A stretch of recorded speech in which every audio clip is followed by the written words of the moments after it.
Good day everyone. For this particular lesson, we will discussing about the different types of variables. But first, let's analyze the situation here.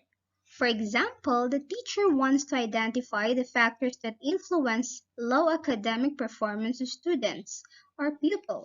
What are some possible factors? It may be the students didn't understand the instruction, or perhaps the students ran out of time to hurry to answer the test, or instead of studying, the students simply slept, or during the review, the student didn't focus. All these factors being confused, sleeping instead of studying, running out of time, and being out of focus can be considered as variables that can contribute our study. At each point, let us know the definition of variables.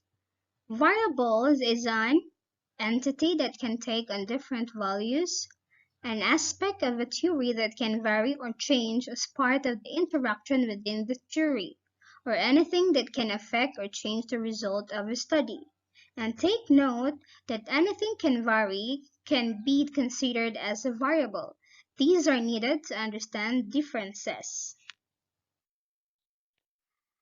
Variable may take different forms. It can be age, gender, IQ level, lifestyle, temperature, or medical treatment use. Remember that anything can be a variable as long as something that a researcher is interested in. So now let's have the classification of variables. Variables may be classified as numeric, categorical, experimental, and non-experimental. The classification would determine the roles and variables in a particular study. Now let us talk about numeric variable classification. The numeric classification of variables are variables with values that describe a measurable numerical quantity. It pretty much answered the question how much or how many, meaning to say the numeric variable are considered as quantitative data.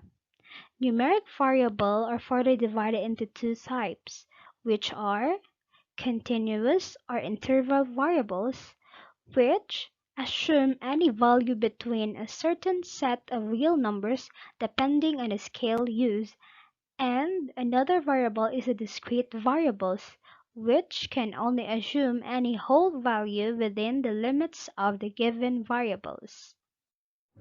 So now, some of the examples of continuous variables or interval variables can be time. If you are going to observe time, we are not only looking at the hours, but we also recognize the existence of minutes and seconds. Age could also be an example because in between the age of 10 and 11, we recognize that there are people that 10 and a half and even 10 and 3/4.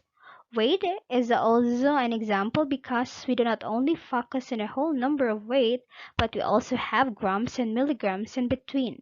And finally, another example of the continuous or interval variables could be the height.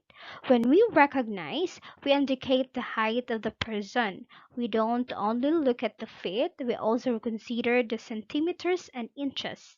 That take note that the continuous interval variables in a simple description recognize the value between the whole numbers. Now let us proceed with the discussion of discrete variables. Discrete variables, unlike the continuous or interval variables that recognize the existence of value between whole numbers, it only focuses on the whole numbers itself. Some example could be class attendance, number of establishment in an area, and number of children in the family. Take note that discrete variables are whole numbers because remember in class attendance we don't have half of a student as well as the number of the children in the family. We don't have half of the children in the family. It always recognizes that values are that of a whole number. Another variable classification is the categorical variables. Categorical variables are variables with values that describe a quality of characteristic of a data unit. It is pretty much answer the question what type or which category. Hence, we have the term categorical. Now, unlike the numeric variables, categorical variables are qualitative in nature and further divided into four types, which are ordinal variables, nominal variables, dichotomous variables, and polycotomous variables. Let's first talk about the ordinal variables. Ordinal variables are variables that can take a value which can be logically ordered or ranked. Some examples are coding size, academic ranking, level of satisfaction, and salary scale. Take note of the operative terms, which are values that can be logically ordered and ranked. Some of these examples, which explain that a person clothing size XS or small are ranked differently than the person or someone who is smaller size. Take note, it gradually gets bigger in terms of ranking. Similarly, in terms of academic ranking, a person who ranked first is different than someone who ranked second and someone who ranked third. In terms of level of satisfaction, of course, a person who is very satisfied has different level compared to a person or someone who is simply satisfied or someone who is actually very satisfied. In simplest term, ordinal variables serve as the purpose of classification and ranking. Now let's proceed to nominal variables. Nominal variables, unlike ordinal variables, wherein the values can be arranged logically in terms of ranking, have values which can't be organized in a logical sequence. Some examples could be learning styles, the language spoken, blood type, and plate numbers. Now, you might be thinking, plate numbers in them are supposed to be numeric variable or ordinal variables. Well, the answer is no, because plate numbers serve the purpose of nominal variables, which is for the purpose of identification.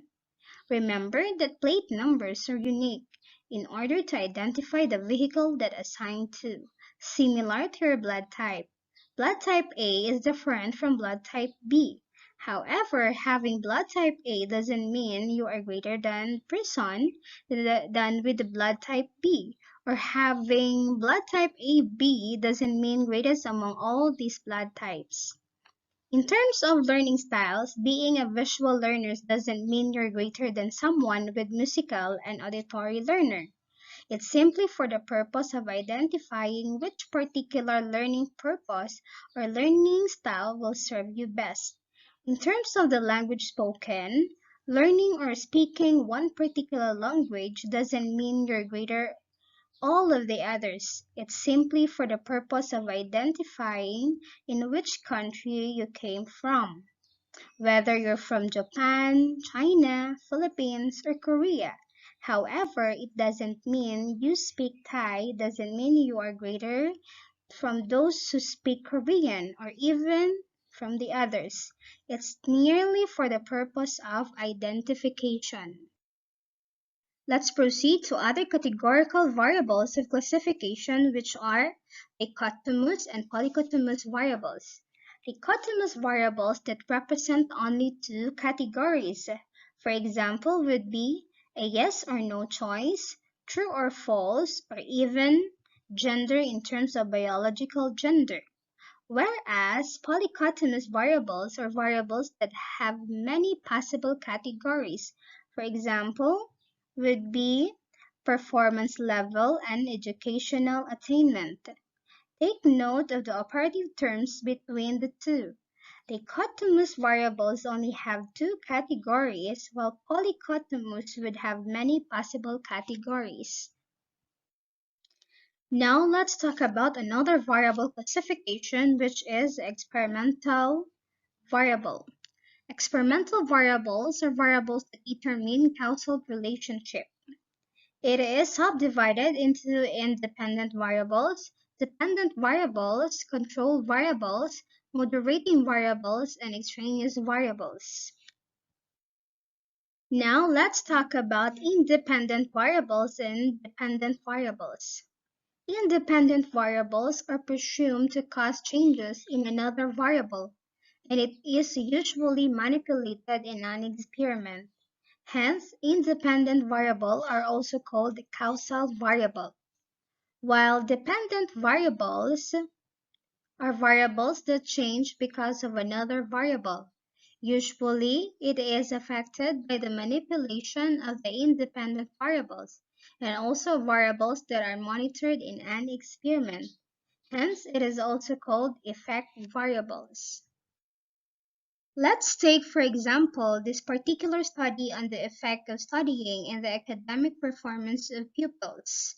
So we have the two variables which are studying and academic performance.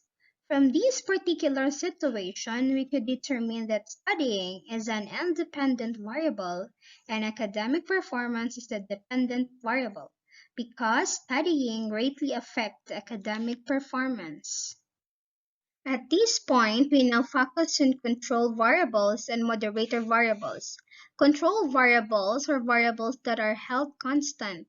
It helps to identify the possible differences in the outcome as a result of controlling certain variables, while moderator variables are variables that delineates how a relationship of interest changes under different conditions or circumstances. It could may be quantitative or qualitative in nature. Let's take an example regarding the effect of playing music on academic performance of students. We have our student here playing music and academic performance. From this particular situation, we are able to identify that playing music is our independent variables as it might influence the academic performance of our students and academic performance as our dependent variables. As a possible moderator variable would be the genre of music that is played. Remember that a moderator variable introduces change in the result if done in different situation or condition, as we try to identify which particular genre of music, whether classical or rock music, would be effective in terms of improving the academic rate of students. Now, a possible control variables would be class duration, which is 60 minutes per class, regardless whether you are class exposed to classical music or in rock music. Both groups will have the same duration of class in order to determine the possible effect of music's exposure to the students. And lastly, we have extraneous variable. Extraneous variables are variables that are already existing during the conduct of an experiment. These variables could influence the result of the study. As much as possible must be controlled because they can offer an alternative result. Take note that these variables are already existing or extra variables that already exist. Hence, we have the term extraneous variables. Let's go back to the example earlier and the study regarding the effect of playing music on academic performance of students. We have playing music as our independent variables and academic performance as our dependent variables. A possible extraneous variables that might influence or change the result would be noise. Another would be ventilation and lighting. Noise, of course, will affect instruction to the students, hence they would not be able to focus properly even if they are exposed to classical music or rock music. Whereas ventilation and lighting might result to change the atmosphere, which will result to the students feeling uncomfortable in terms of studying in that particular area, regardless whether they are exposed to classical music or rock music. In both situations, noise and ventilation and lighting are considered as extraneous variable because if they are not controlled, they might offer different result that is not expected in the study itself. And the last classification of variables would be the non-experimental. The non-experimental variables which cannot be manipulated by the researcher. Non-experimental variables are further classified into predictor variables and criterion variables. Predictor variables, which variables that change or affect other variables in a non-experimental study, and criterion variables, which variables that are influenced by the predictor variable in a non-experimental study. So let us consider this example on the influence of management style and employee satisfaction. Our predictor variable would be the management style because it affects the criterion variable, which is the employee satisfaction. In another example, we have the conduct of guidance counseling program and degree of absenteeism and dropout rate among grade 6 pupils. Our predictor variable would be the conduct of guidance counseling program, as it might influence or affect our criterion variable, which is degree of absenteeism and dropout rate. As we end our discussion, let's focus on this particular reflection. Recognizing variables and knowing their classification and roles would help researchers have a more detailed idea regarding how the variables in their study interact and affect each other.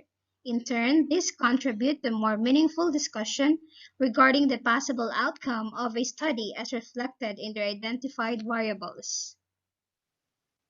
Good morning, everyone, especially to our professor, Dr. Saldi Lantang. I am Lizelle Omes, and on behalf of our researcher, Ms. Diane Faye Villalobos, I will discuss about review of the related literature and studies.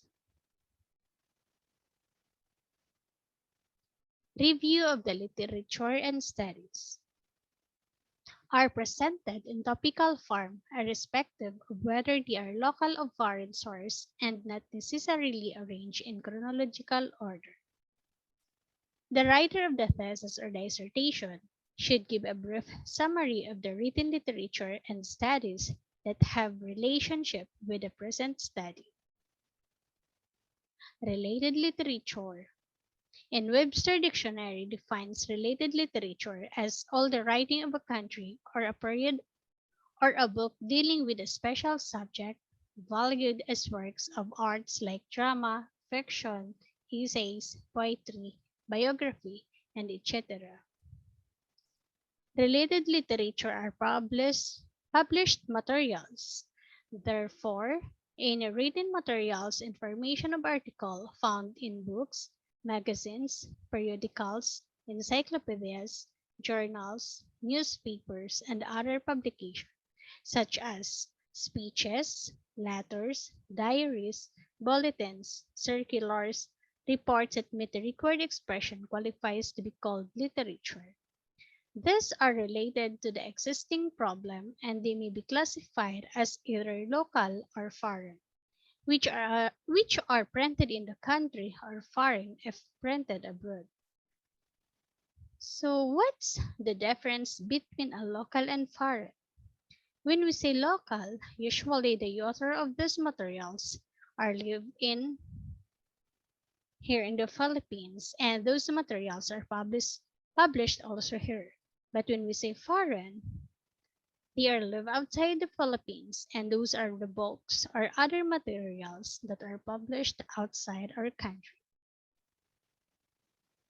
Related studies. Related studies are investigations that are usually unpublished materials like manuscripts, theses, and dissertations which are conducted previously to which the present study has similarly and relatedness.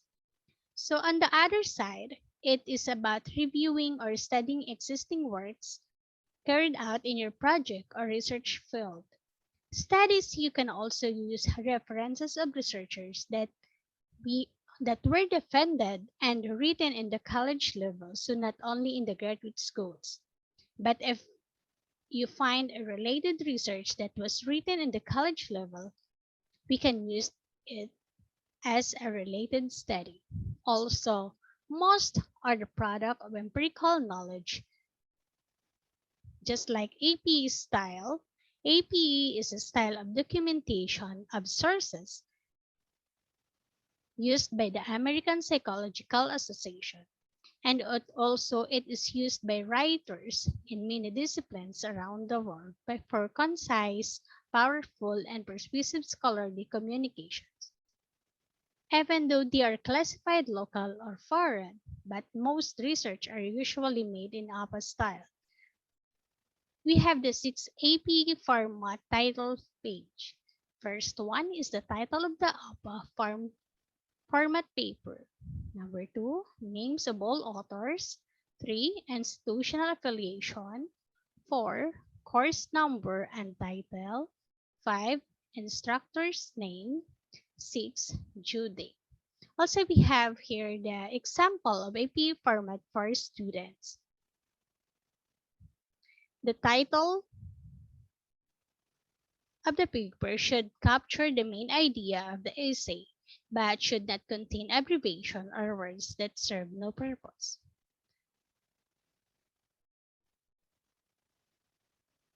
Center the title on the page and place it about 3 to 4 lines from the top.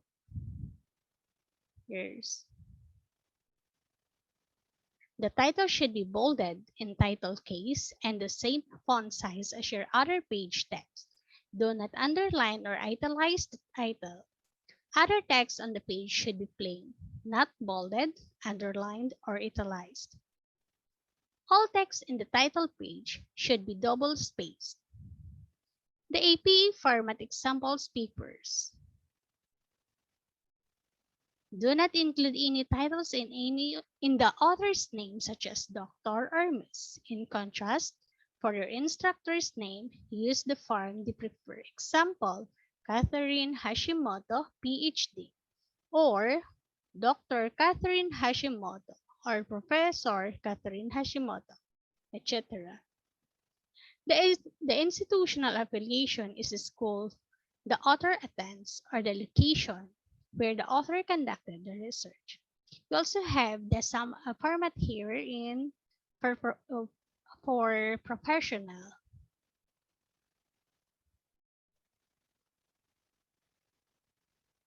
And also we have the sample outlines in APA format. Therefore, there is no formal or suggested structure for an overview in the APA style. It is up to the writer to decide how to structure the outline and which characters to include if an outline is used. Some authors combine Roman numerals, numbers, uppercase, and lowercase characters in the writing, even though there isn't a required or recommended APA format for an outline. We encourage writers to make use of one. Here is the example.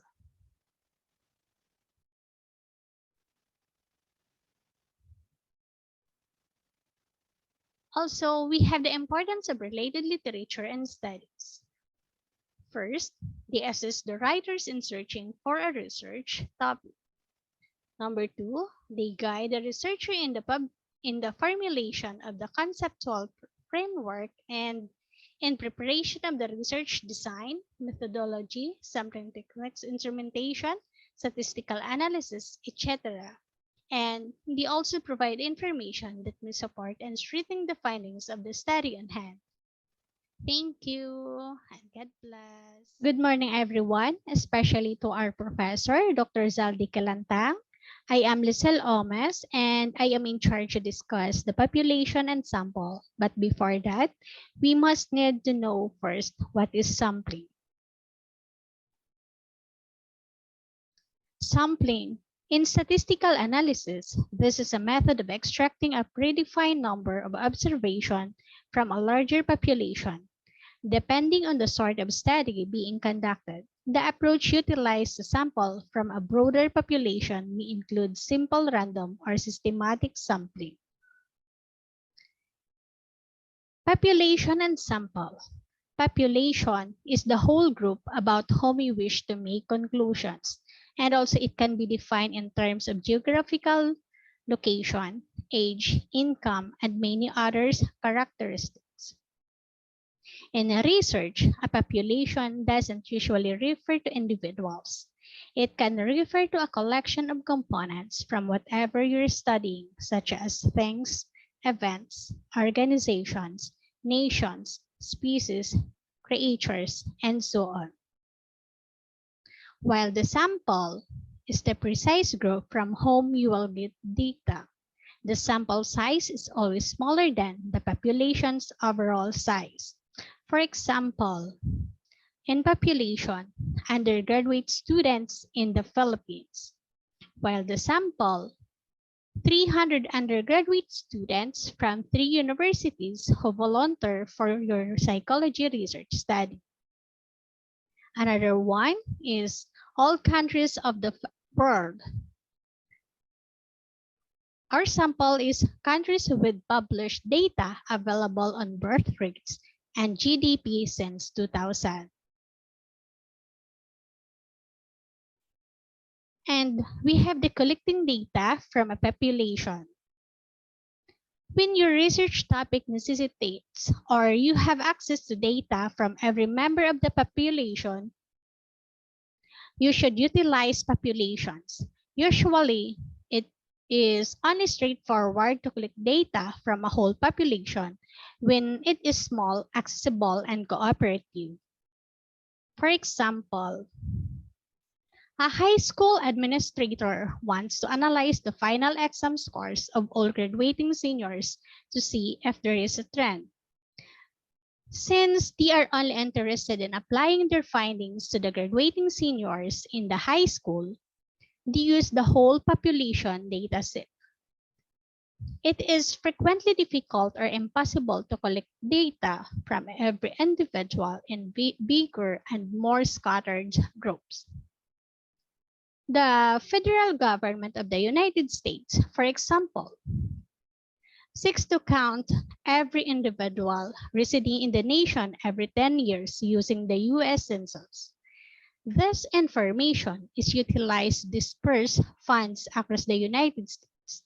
However, historically marginalized and low-income groups have been difficult to contact, locate, and encourage participation from. Because of non-responses, the population count is incomplete and biased towards some groups, which results in disproportionate funding across the country. We have also collecting data from a sample. It is important to utilize a sample when your community is huge, geographically distributed, or difficult to reach. Statistical analysis allows you to create estimates or test hypotheses about population data using sample data. Ideally, a sample should be randomly selected and representative of the population.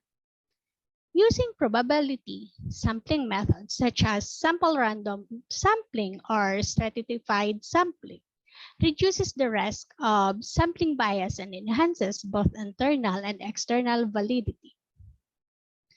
For practical reasons, researchers often use non-probability sampling methods. Non-probability samples are chosen for specific criteria. They may be more convenient or cheaper to access.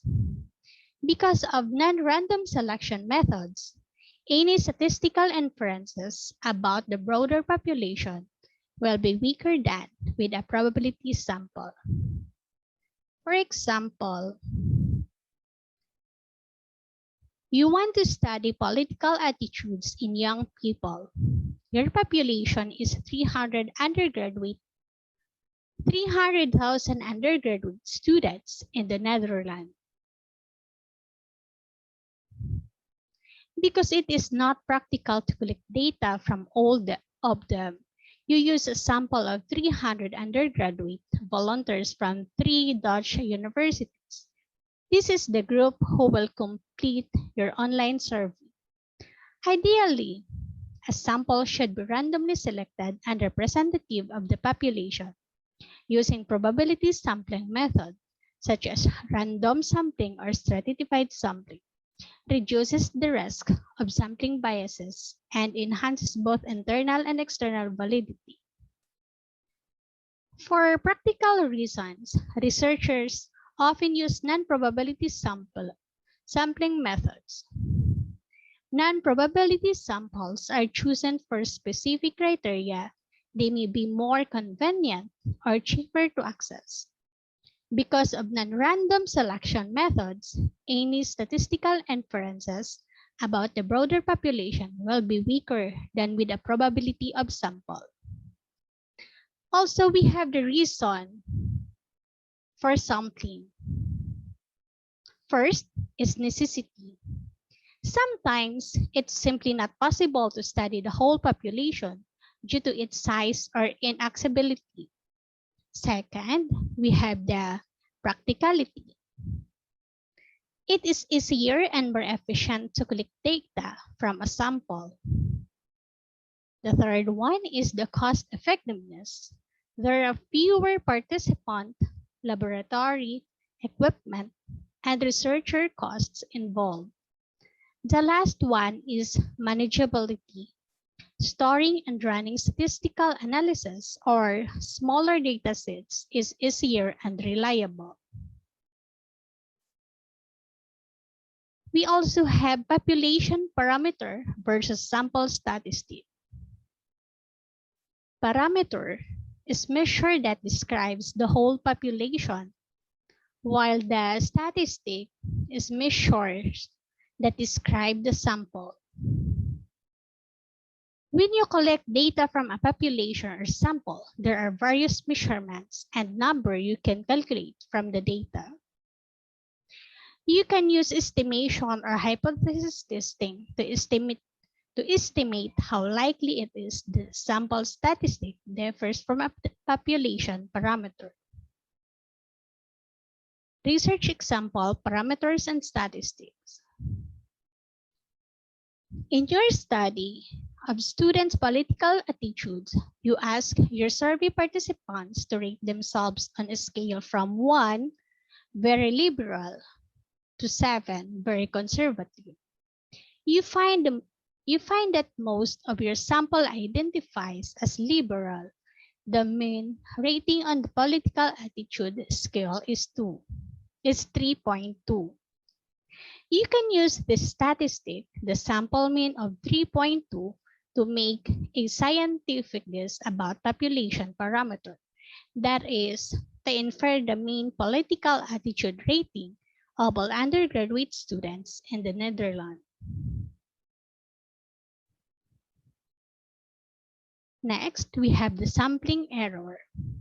A sampling error is the difference between a population parameter and a sample statistic in your study. The sampling error is a difference between the mean political attitude rating or of your sample and the true mean political attitude rating of all undergraduate students in the Netherlands. Sampling error happens even when you use a randomly selected sample. These random samples are not identical to the population in terms of numerical measures, like means and standard deviation. Because the aim of scientific research is to generalize findings from the sample to the population, you want the sampling error to be low. You can reduce sampling error by increasing the sample size. Also, we have the different types of population. The first is finite population.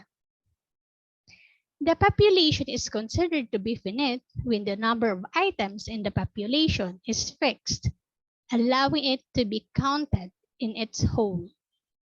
The second one is the infinite population. When a population's number of units is uncountable, making it impossible to see of the universe objects. The third one is the existent population. The population which comprises of objects that exist in reality is called existent population. The last one is the hypothetical population. Hypothetical or imaginary population is the population which exists hypothetically. For example, infinite population. The population of all workers working in the sugar factory. Since all the worker working in the sugar factory is countable, means it is a finite population. Infinite population, the population of mosquitoes in town. Since mosquitoes in town is uncountable, it means it is infinite. The existent population example. The population of motorcycle produced by a particular company. While in the hypothetical population example is the population of taxpayers in the Philippines. And also we have the key differences between population and sample. The first one is the collection of all elements possessing common characteristics that comprise universe is known as the population. A subgroup of the members of the population chosen for participation in the study is called the sample. The second one is the population consists of each and every element of the entire group. On the other hand, only a handful of items of the population is included in a sample. The third one is the characteristic of population based on all units is called parameter, while the measure of sample observation is called statistic. The fourth one is when information is collected from all units of population, the process is known as census or complete enumeration. Conversely, the sample survey is conducted to gather information from the sample using sampling method. And the last one, with population, the focus is to identify the characteristic of the elements, whereas in the case of the sample, the focus is made on making the generalization about the characteristics of the population from which the sample came from.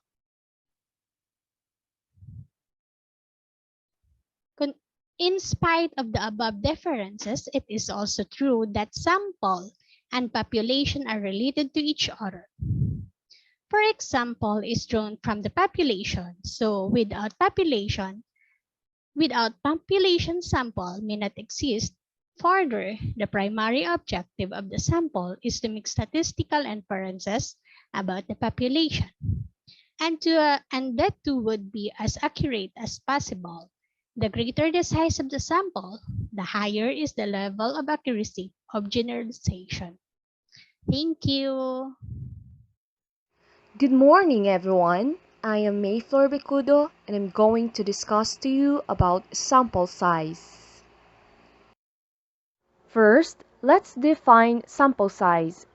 Sample size refers to the number of participants in an experiment or study. It has implications for how accurate the estimate of the effect under study will be or the precision, as well as how detectable the effect will be or the statistical power. How could I achieve an accurate statistically significant results?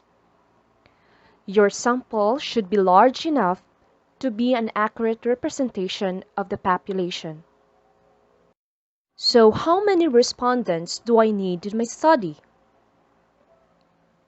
Conducting a study, especially if the population is large enough, it requires longer time and probably a higher cost.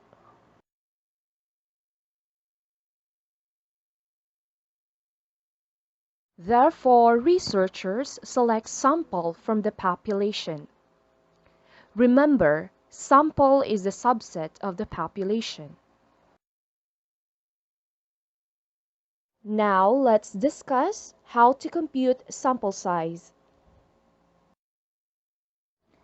In our quantitative study, before we can compute for our sample size, we need to consider few things about our target population in the sample we need.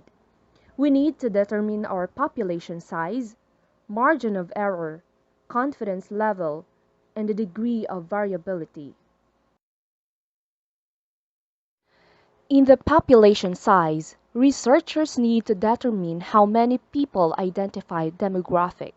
For example, if you want to know about the willingness of mothers to be vaccinated in a certain locality, it is not practical to conduct the survey of all the mothers in the identified area. Therefore, taking a sample is more appropriate than doing census. Second, in doing a quantitative research, no sample will be entirely perfect. As researchers, we need to decide how much error to allow. By definition, the margin of error determines how much higher or lower than the population mean you're willing to let your sample mean fall. Often it is expressed based on percentage. Example plus minus 5% or 0.05.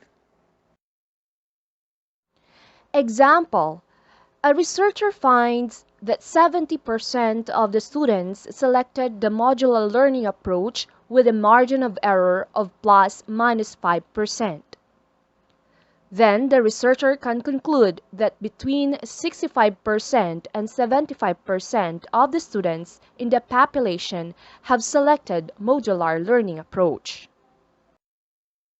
Third, confidence level or risk level. This asks question to the researchers. How confident do you want to be that the actual mean falls within your confidence interval? The most common confidence intervals are 90%, 95%, and 99%. The key idea for confidence level tells the researcher that if the population is repeatedly sampled, the average value of the attribute obtained by those samples is equal to the true population value. Fourth, degree of variability or the standard deviation. This asks the question, how much variance do you expect in your response? Since we haven't actually administered a survey yet, the safe decision is to use 0.5.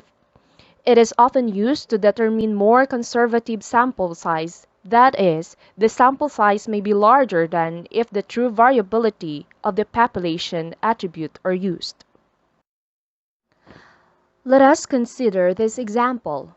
For the population that is large enough, Cochrane 1963 developed this equation to compute for the sample size, where n sub-0 will be the computed sample size, z is the critical value of the desired confidence level, e is the desired margin of error, p is the estimated proportion of an attribute that is present in the population, and q will be computed by 1 minus p. Example, suppose we wish to evaluate a statewide agricultural extension program in which farmers were encouraged to adopt a new farming technology. Assume there is a large population, but what we do not know the variability in the proportion that will adopt the new farming technology. Therefore, assume p equal to 0.5 and suppose that we desire a 95% confidence level and plus minus 5% margin of error. First, we need to get the value of z. Remember that z is the critical value of the desired confidence level. The value of z at 95% confidence level is 1.96. First, we need to get the value of z. At 95% confidence level, 5% margin of error, and an assumed variability of 0.5, the required sample size is 385 or 385 farmers.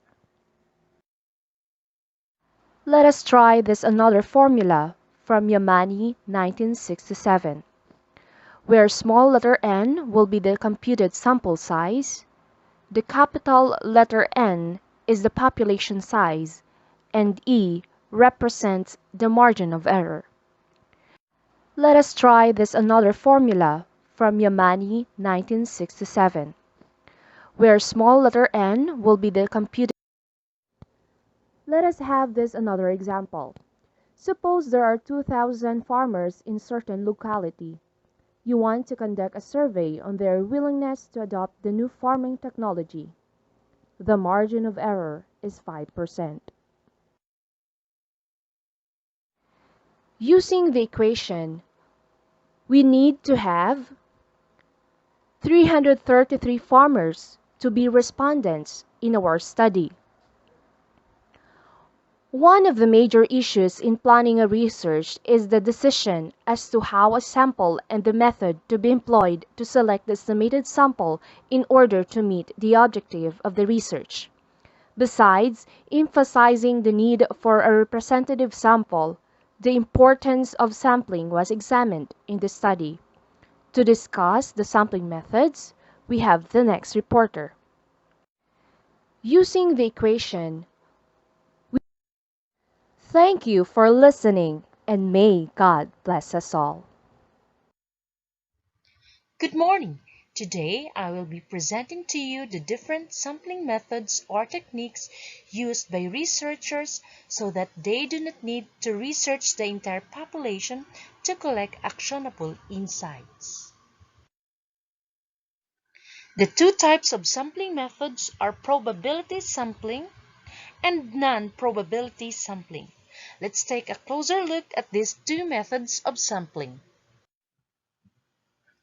Let's have first the probability sampling. Probability sampling is a sampling technique where a researcher sets a selection of a few criteria and chooses members of a population randomly. All the members have an equal opportunity to be a part of the sample.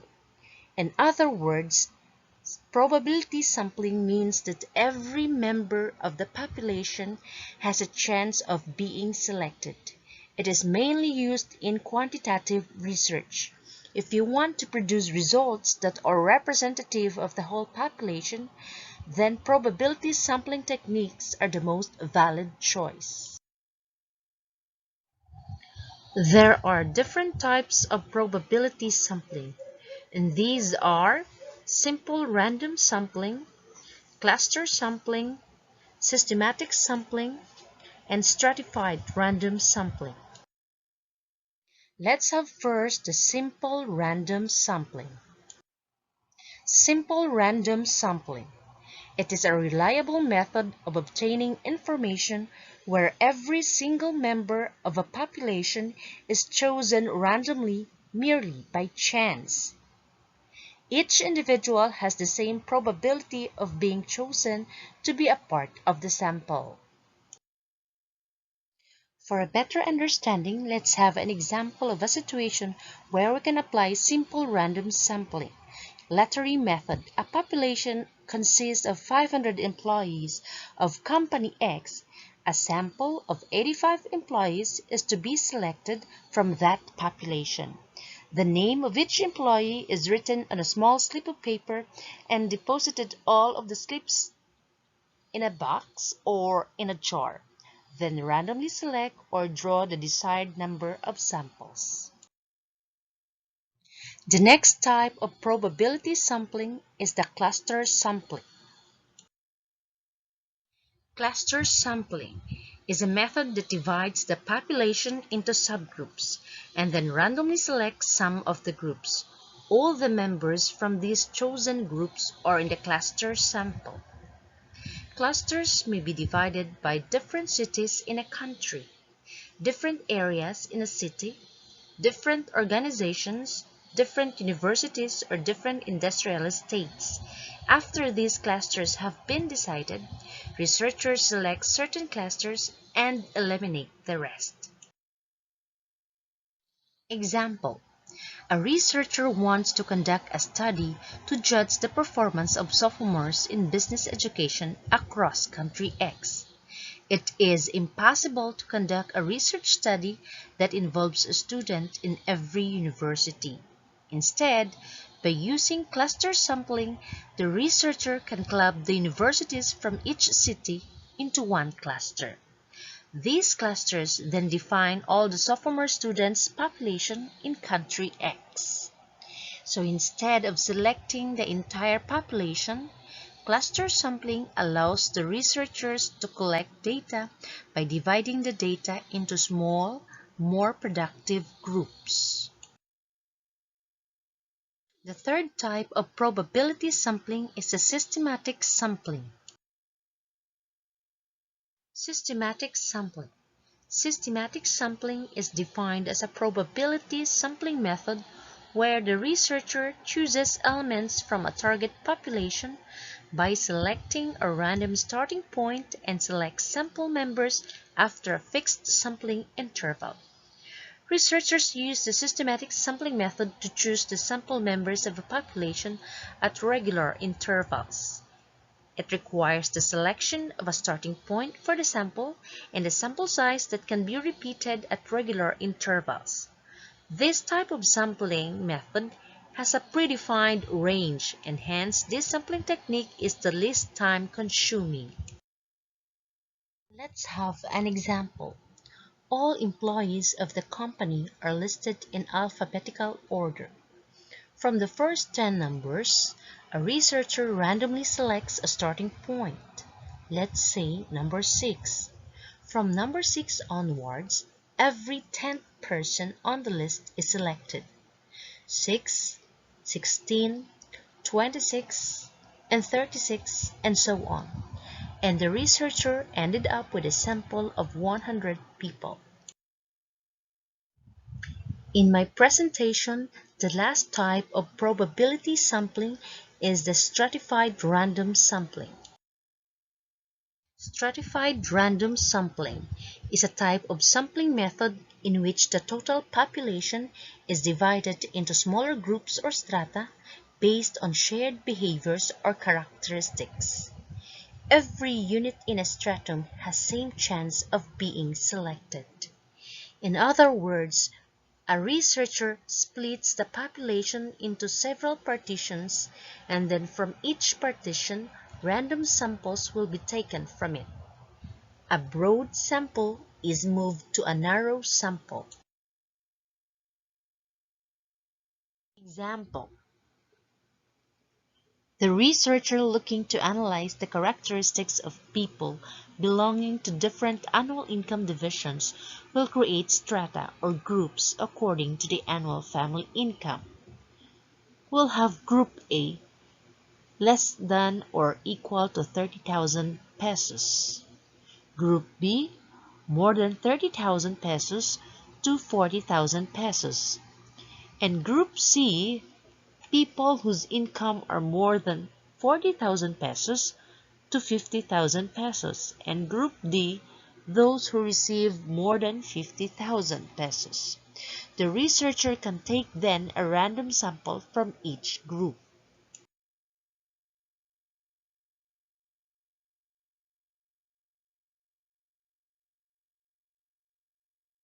A sample is part of a population, and researchers use samples to collect data and information about a variable or variables from the larger population.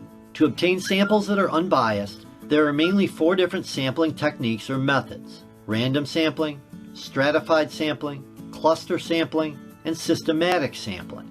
A random sample is a sample where every member of the population has an equal chance of being selected. There are a few different ways to do this. The researcher could number each member of the population.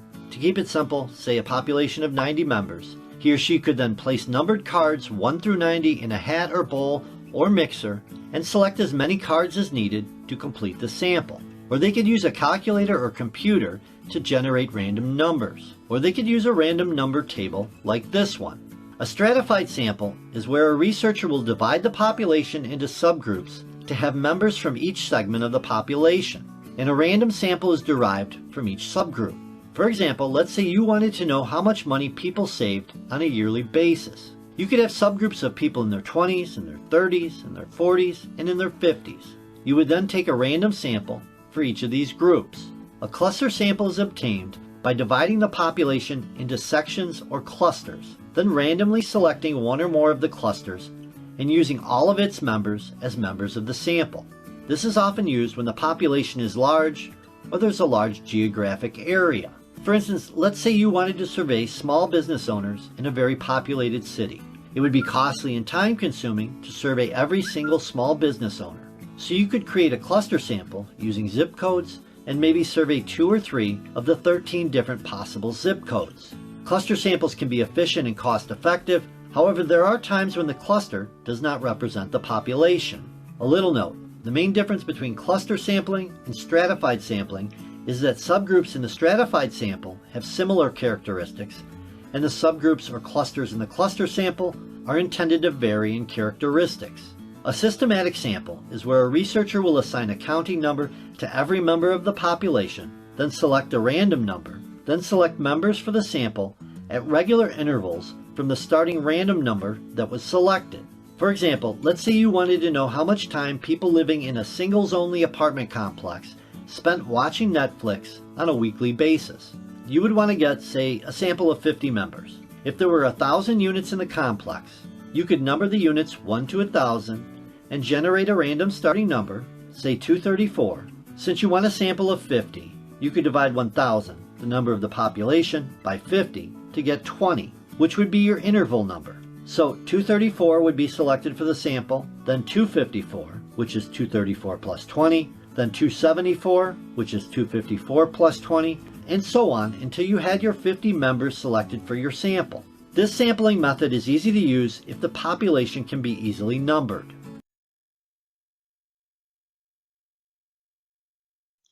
This time we will have the second type of sampling method, which is the non-probability sampling. Non-probability sampling is defined as a sampling technique in which the researcher selects samples based on the subjective judgment of the researcher rather than random selection. It is a sampling method in which not all members of the population have an equal chance of participating in the study.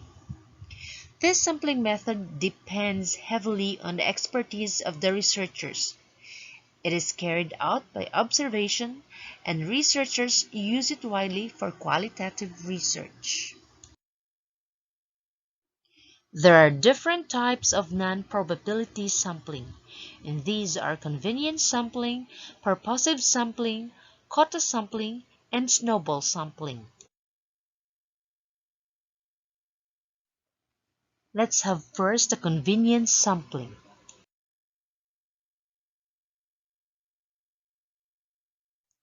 Convenience sampling. It is a type of non-probability sampling method that relies on data collection from population members who are conveniently available to participate in study. In other words, a convenience sample simply includes the individuals who happen to be the most accessible to the researcher.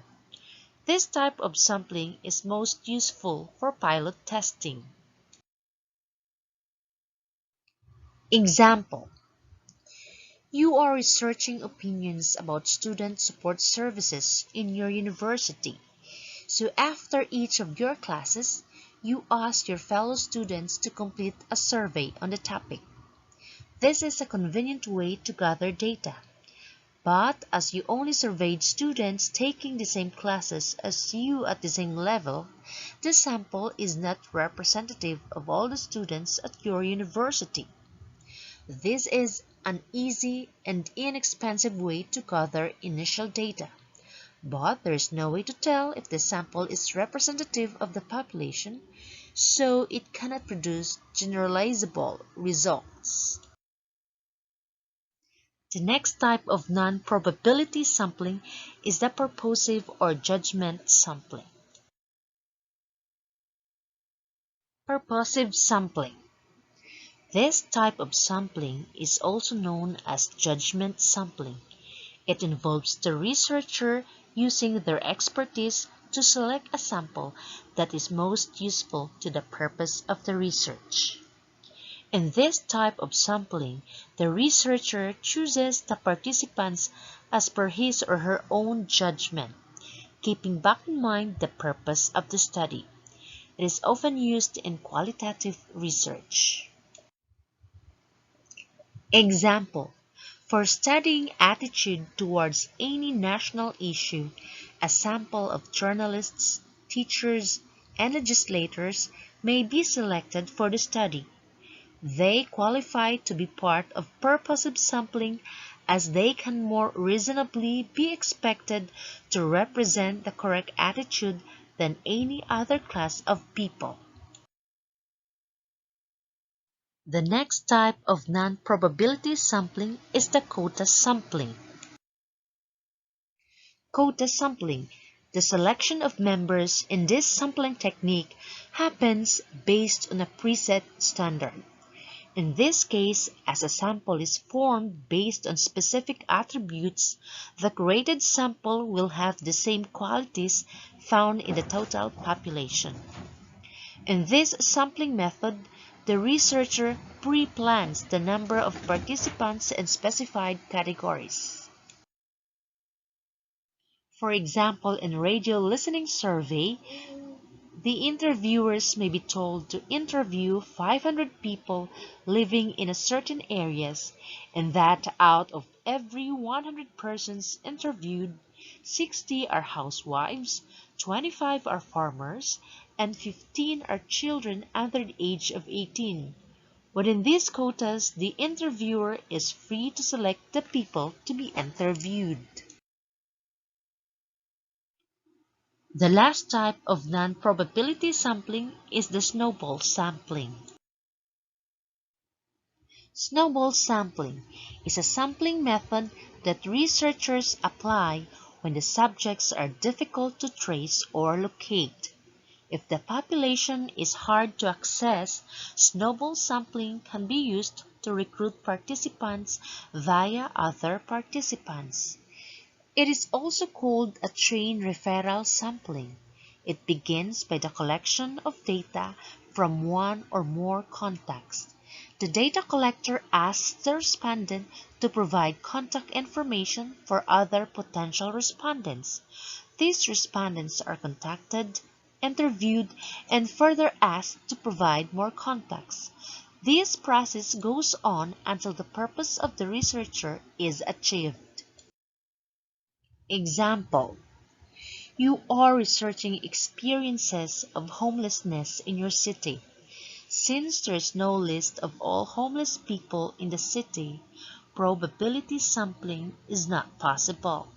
In such cases, using the snowball theory, researchers can track or meet one person who agrees to participate in the research, and he puts you in contact with other homeless people that he knows in the area.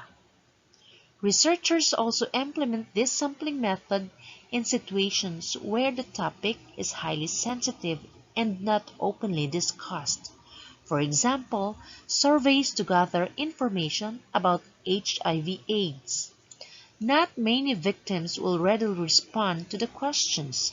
Still, researchers can contact people they might know or volunteers associated with the cause to get in touch with other victims and collect information.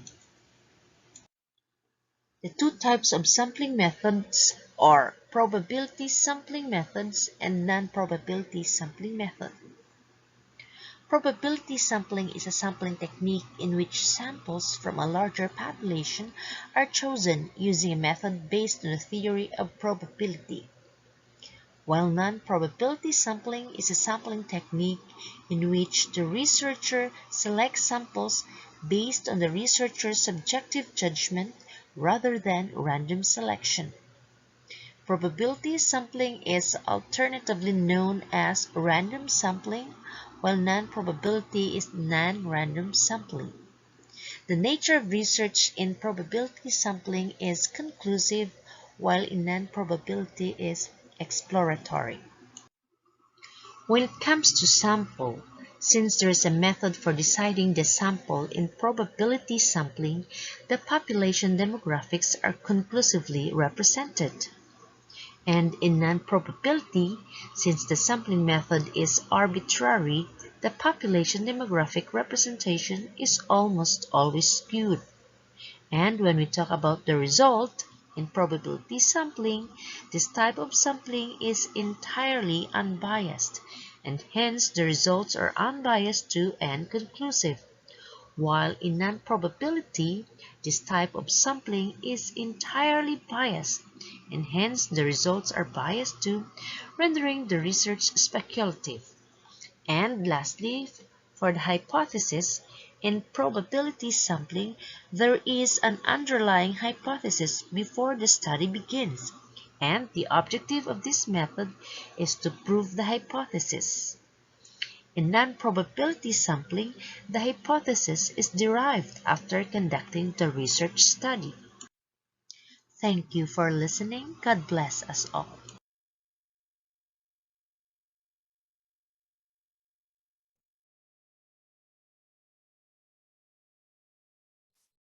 So, all right. Good morning, everyone. Good morning to our dear professor, Dr. Salde Kilentang. I am Ma'am Rhea Jane Cabañas, your discussant for today for our topic, generalizability in research. As we go through, we will discuss how and why generalizability is an important characteristic of research and its dimensions, how the researchers can improve the generalizability of their research by using certain tools, and why the researcher should have understanding of how to make a research generalizable before conducting it. So we have first the question, what is generalizability in research? It is considered as the application of research findings based on a sample to the whole population. It is also means that finding of one study is transferable to another similar situation. It measures as well how useful the result of a study are for a broader or bigger group of people or in any kind of situation. So if the results of the study are broadly applicable to many different types of people or situations, the study is said to have good generalizability. However, if the result can only be applied to a very narrow population or in a very specific situation, the results have poor generalizability. So how we can achieve generalizability in our research? It is quite possible to prove it through the use of right sampling techniques, right sample size, and through the application of statistical procedures. So the chosen sample size should be the representation of the whole population with the use of the right sampling formula to calculate it. Take note that the sample should not be too small to represent the whole population or too large as well, so that it is not difficult to manage. That can maybe cause possible chances of mistakes in our research. The sampling method or type should also be chosen according to the requirement of the research. The research should also be conducted in a rigorous and controlled environment to make it generalizable. You also need to use accurate research procedures and techniques to ensure that you did not make any mistakes that could make the research less generalizable. Knowing that accuracy in research is another very important characteristic of it. It should be noted that all characteristics of research are in some way interrelated to each other. To prove the generalizability of the research and to make it applicable universally, the study should be replicated with some techniques and study designs. So we have two features or dimensions of generalizability when it is considered in research. First, specific population in which the research is being conducted, and the second one is its universal application. For specific population, specifically a research is weighed on the basis of its generalizability to the specific population in which the study is being conducted. A more generalizable research can be applied to the overall population. The researcher needs to understand that the use of right sampling techniques, right sample size, and the accurate procedures will help such studies to be more generalizable. The second one is the universal application. The researcher are very much interested in knowing the universal appeal or impact of the research in its findings. Once our research outcomes more promising, more remarkable, and more researcher will wanted to replicate such studies to authenticate the findings. The result thus become more generalizable to the overall similar population universally. The findings thus help in the development of theories and establishment of hypotheses in further studies. So these are the references of my report. Thank you for listening, and let us all stay safe. Good morning, Dr. Kilantang. Good morning, classmates. I am Carla Jane T. Haspe, and I was assigned to discuss about the data collection. Data collection, according to most 2003, is the process of gathering and measuring information and variables of interest in an established systematic fashion that enables one to answer stated research questions, test hypotheses, and evaluate outcomes. What is data? Data is a collection of facts, such as numbers, words, measurements, observations, or even just description of things. Refers to the kinds of information researchers obtain on the subjects of their research.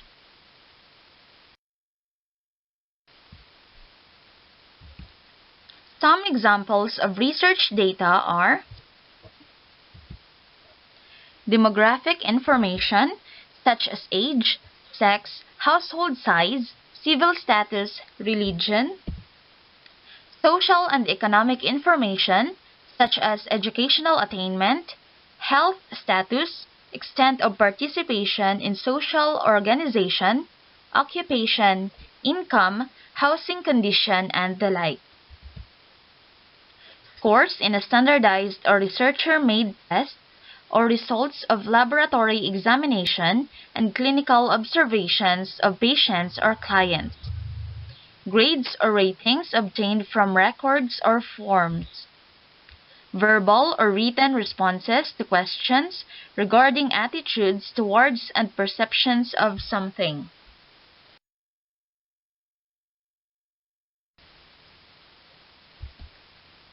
The importance of ensuring accurate and appropriate data collection.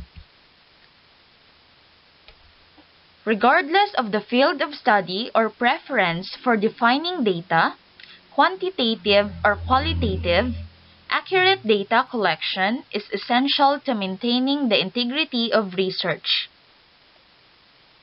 Both the selection of appropriate data collection instruments, existing, modified, or newly developed, and clearly delineated instructions for their correct use reduce the likelihood of errors occurring.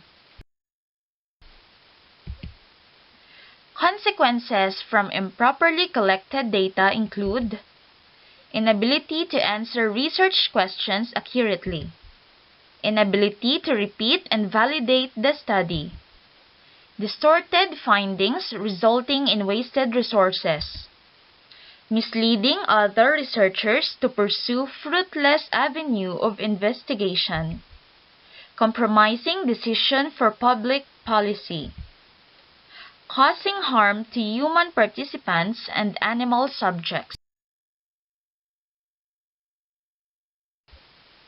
Steps in data collection. Prepare the questionnaire or checklist, ready-made or not. Explain your questionnaire or checklist, the why, and the possible outcomes. Explain the process, use of letters or emails, authorization. Explain your respondents, how you will approach them and your expectations. Explain how you end your data collection.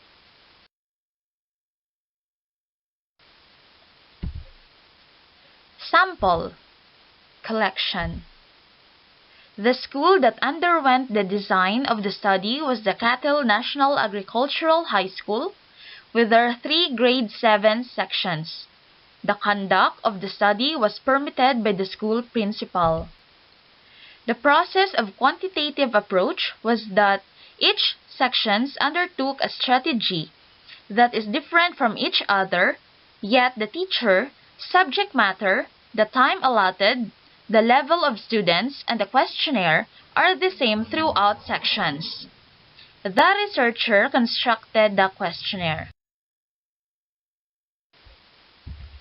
Then, it was further validated through consulting the experts of the field of mathematics and through their inputs and analysis on the questionnaire.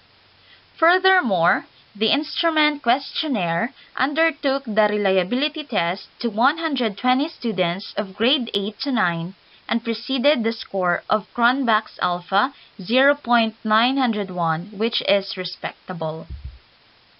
The questionnaire also underwent table of specifications and item analysis. Table of specifications were used to determine the amount of questions and its level of performance with respect to the objectives of the topic being used. The item analysis resulted to good and very good of each items. The teacher that facilitated the strategies was trained by the researcher with the concepts and practice of each strategy. The teacher was also oriented to solicit the students' pre-test and post-test results, which is essential to the study. The strategies were applied within a week with a major topic. Statistics, which corresponds to the K-12 learning competency. The instrument questionnaire was carried through the use of pre-test and post-test quasi-experiment. The pre-test and post-test were gathered before and after each strategy, respectively. Data collection instruments. Accurate and systematic data collection is critical to conducting scientific research. Data collection allows us to collect information that we want to collect about our study objects. Depending on research type, methods of data collection include documents review, observation, questioning, measuring, or a combination of different methods. Questionnaire is a data collection instrument consistent of a series of questions and other prompts for the purpose of gathering information from respondents. The questionnaire was invented by Sir Francis Galton. Paper-pencil questionnaires can be sent to a large number of people and saves the researcher time and money. People are more truthful while responding to the questionnaires regarding controversial issues, in particular due to the fact that their responses are anonymous. But they also have drawbacks. Majority of the people who receive questionnaires don't return them, and those who might not be representative of the originally selected sample. Leedy and Ormrod, 2001. Web-based questionnaires. A new and inevitably growing methodology is the use of internet-based research. This would mean receiving an email on which you would click on an address that would take you to a secure website to fill in a questionnaire. This type of research is often quicker and less detailed. Some disadvantages of this method include the exclusion of people who do not have a computer or are unable to access a computer. Also, the validity of such surveys are in question, as people might be in a hurry to complete it and so might not give accurate responses. Questionnaires often make use of checklists and rating scales. These devices help simplify and quantify people's behaviors and attitudes. A checklist is a list of behaviors, characteristics, or other entities that the researcher is looking for. Either the researcher or survey participant simply checks whether each item on the list is observed, present, or true, or vice versa. A rating scale is more useful when a behavior needs to be evaluated on a continuum. They are also known as Likert scales. Leedy and Ormrod, 2001. Steps required to design and administer a questionnaire. Defining the objectives of the study. Define the target respondents and methods to reach them. Questionnaire design. Pilot testing. Questionnaire administration. Results interpretation. Defining the objectives of the study. A questionnaire should allow us to collect the most complete and accurate data in a logical flow. A well-designed questionnaire should meet the research goal and objectives and minimize unanswered questions, a common problem bound to many surveys. Define the target respondents and methods to reach them. The researcher should clearly define the target. Study the populations from which she or he collects data and information. Main methods of reaching the respondents are personal contact, group of focus interview, mail-based questionnaires, telephone interview. Writing the questionnaire. Before writing the questionnaire, researchers should decide on the questionnaire content. Each question should contribute to testing one or more hypotheses or research question established in the research design. Questions could be open format questions that are without a predetermined set of responses. Closed format questions that take the form of a multiple choice question.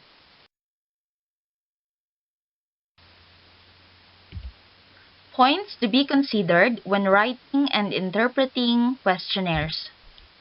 Clarity. Question has the same meaning for all respondents. Phrasing. Short and simple sentences, only one piece of information at a time. Avoid negatives if possible. Ask precise questions, in line with respondent level of knowledge. Sensitive question. Keen attention to approaches in formulating questions that could be embarrassing to respondents. Hypothetical questions should be avoided if possible. Questionnaire pilot testing. The major challenge in questionnaire design is to make it clear to all respondents. In order to identify and solve the confusing points, we need to pre-test the questionnaire.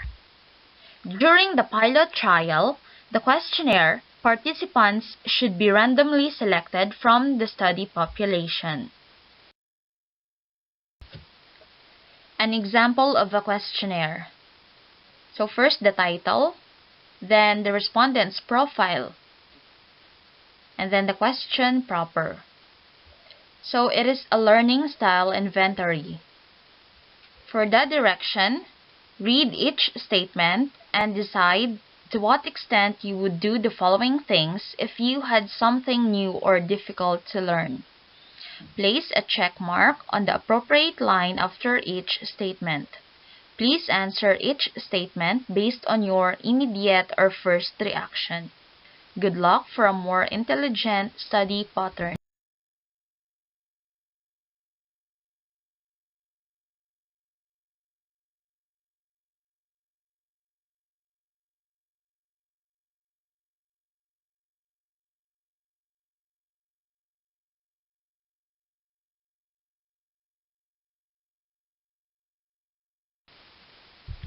Interviews.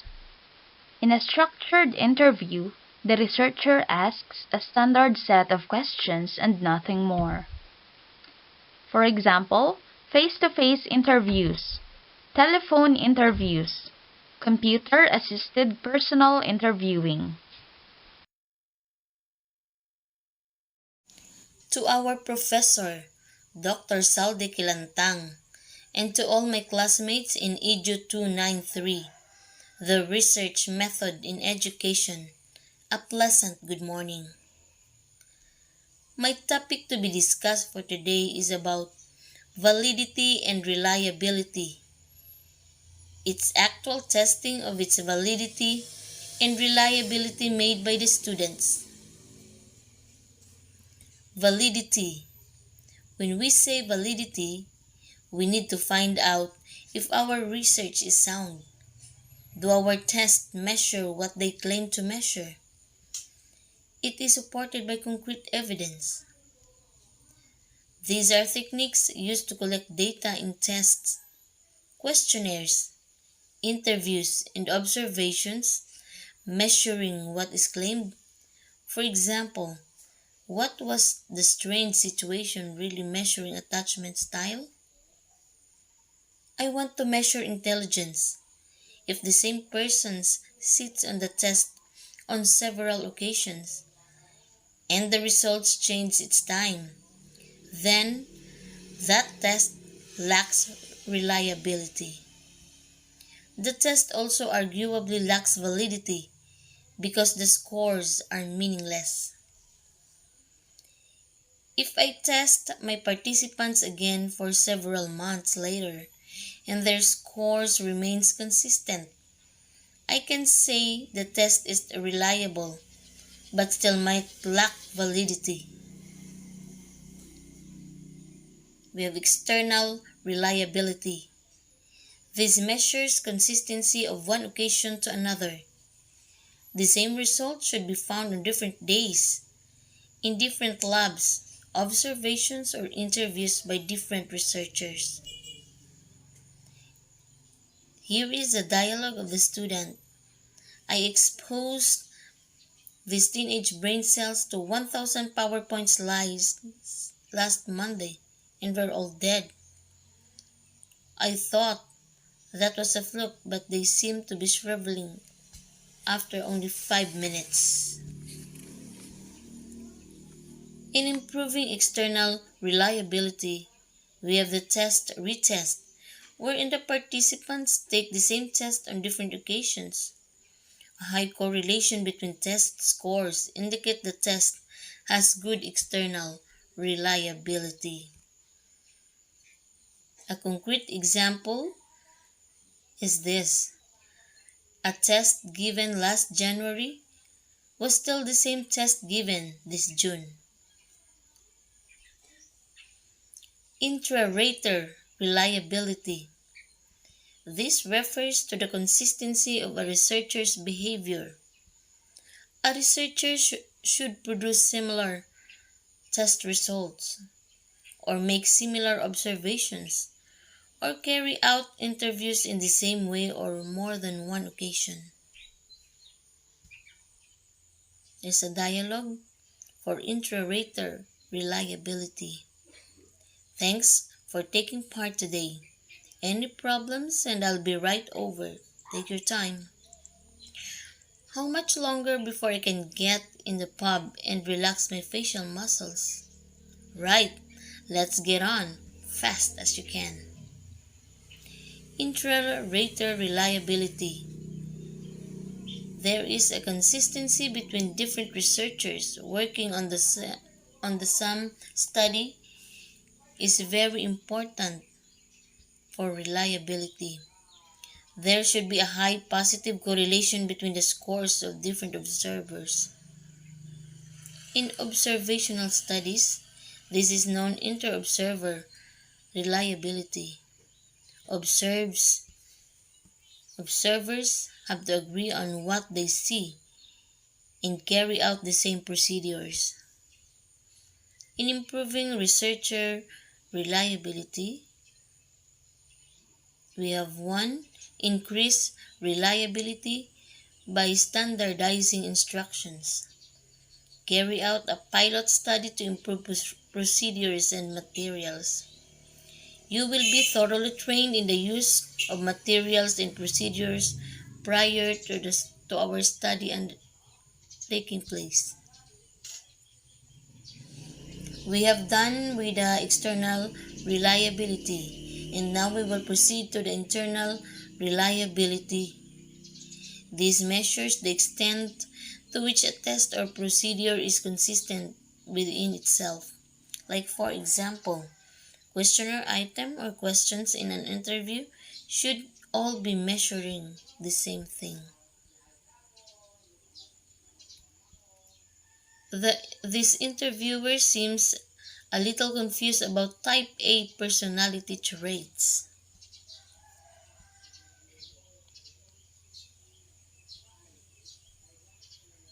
In improving internal reliability, we have the split half reliability or the KR-20. Like, for example, I administered a 10-item spelling test for 15 learners. To calculate the KR-20, I entered the data in an Excel spreadsheet. This compares a participant's performance on two hubs of a test or questionnaire. There should be a close correlation between scores on both hubs of the test. Questions in both hubs should be equal quality for the good internal reliability. How do you describe this picture? How would you see this? As bullying or a horseplay in the playground. Observers must agree about what they're observing. They need to use standardized behavioral categories. Internal validity and external validity. When we say internal validity, this is the tool is measuring what is intending to measure, while in external validity, the findings can be generalized beyond the context of the research situation. We will match the method by estimating reliability to the description. Test, retest reliability, split half reliability, inter-rater reliability. In assessing and improving internal validity, does our measuring tool appear to be doing what it should? One or more judges assess whether the test seems appropriate and suggest changes if necessary. In improving internal validity, does the content of the test cover everything in the area of interest? More rigorous experts in the field systematically examine the tool's components and compare them with set standards. They have to agree the content is appropriate. Improving internal validity. Single blind procedures reduces demand characteristics than double blind procedure. Population validity. Can we generalize findings from our research participants to other population groups? Ecological validity. Can we apply our findings to our context and situation outside of the research setting? In improving internal validity, sample must be representative of target population and be unbiased. Research situation must reflect real-life situation. Example, debate over milligram. That's all about my report. Thank you very much and may God bless us all.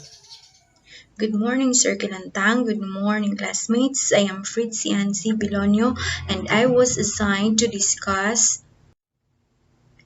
validity and reliability of the research instrument. So let us start. What is reliability? Reliability refers to the consistency, stability, and dependability of the data. If the study were to be done a second time, would it yield the same results? If so, the data are reliable. If more than one person is observing behavior or some event, all observers should agree on what is being recorded in order to claim that the data are reliable. Reliability also applies to individual measures. When people take a vocabulary test 2 times, their score on the 2 occasions should be very similar. If so, the test can then be described as reliable. To be reliable, an inventory measuring self-esteem should give the same result if given twice to the same person within a short period of time. IQ tests should not give different results over time, as intelligence is assumed to be a stable characteristics. There are methods in determining the reliability of an instrument. The first method is the test-retest methods. Involves administering the same test twice to the same groups of individuals after a certain time has elapsed. Example of this, a group of participants complete a questionnaire designed to measure personality traits. If they repeat the questionnaire days, weeks, or months apart and give the same answers, this indicates high test-retest reliability. The second method in determining the reliability of an instrument is the equivalent forms methods, or also called as parallel forms. It involves the administration of two different but equivalent forms of an instrument to the same group of individuals during the same period of time. Example: based on an assessment criteria checklist, 5 examiners submit substantially different results for the same student project.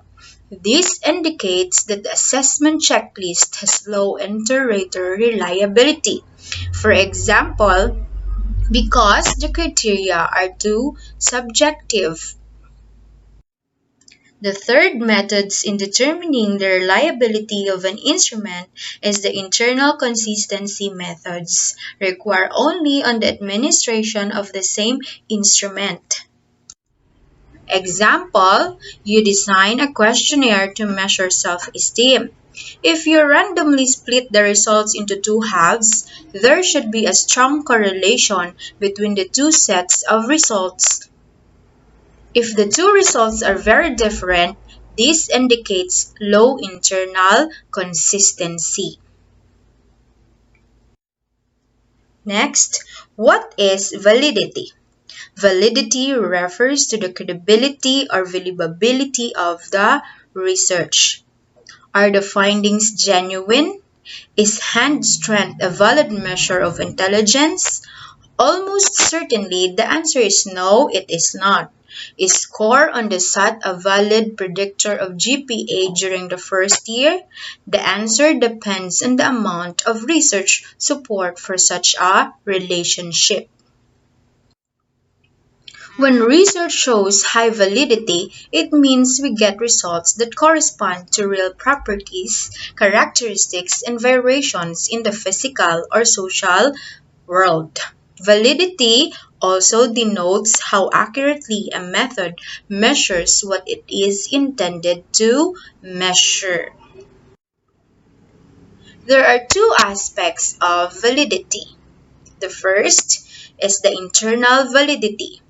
The instruments or procedures used in the research measured what they were supposed to measure. For example, as a part of stress experiment, people are shown photos of war atrocities. After the study, people are shown how the pictures made them feel, and they respond that the pictures were very upsetting. In this study, the photos have good internal validity as stress producers. The second aspect of validity is the external validity. The results can be generalized beyond the immediate study. In order to claim that the space study, studying in several sessions ahead of time, is better than cramming for exams should apply to more than one subject. Example, to math as well as history. It should also apply to people beyond the sample in the study. Next, what are the relationship between reliability and validity? If the data are valid, they must be reliable. If people receive very different scores on a test every time they take it, the test is not likely to predict anything. However, if a test is reliable, that does not mean that it is valid.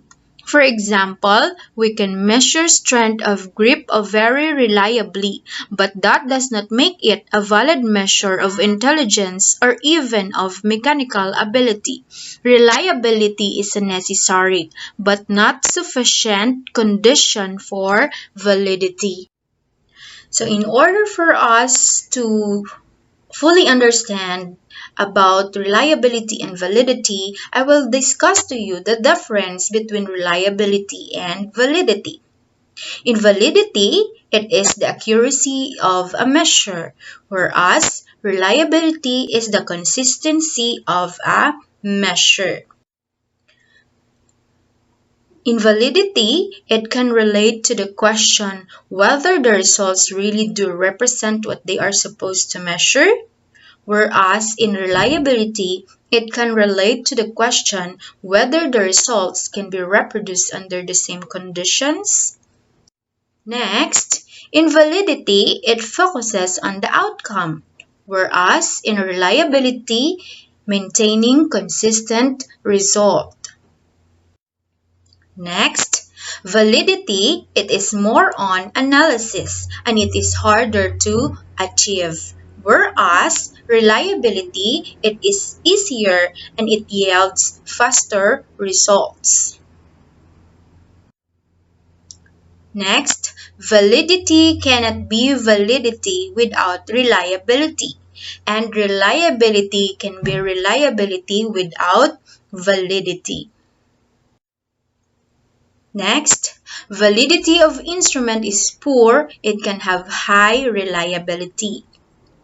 Reliability is poor, validity may also be poor.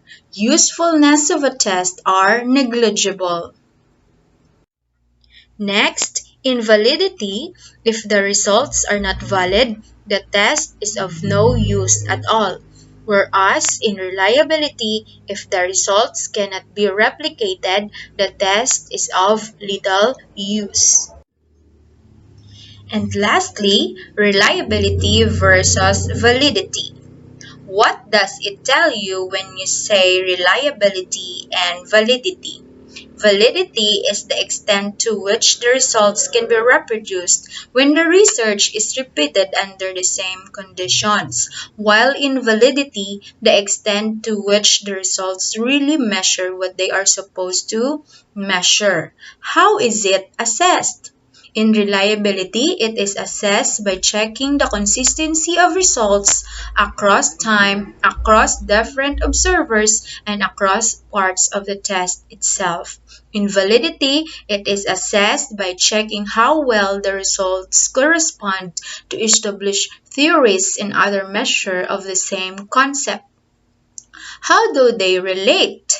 In reliability, a reliable measurement is not always valid. The results might be reproducible, but they are not necessarily correct.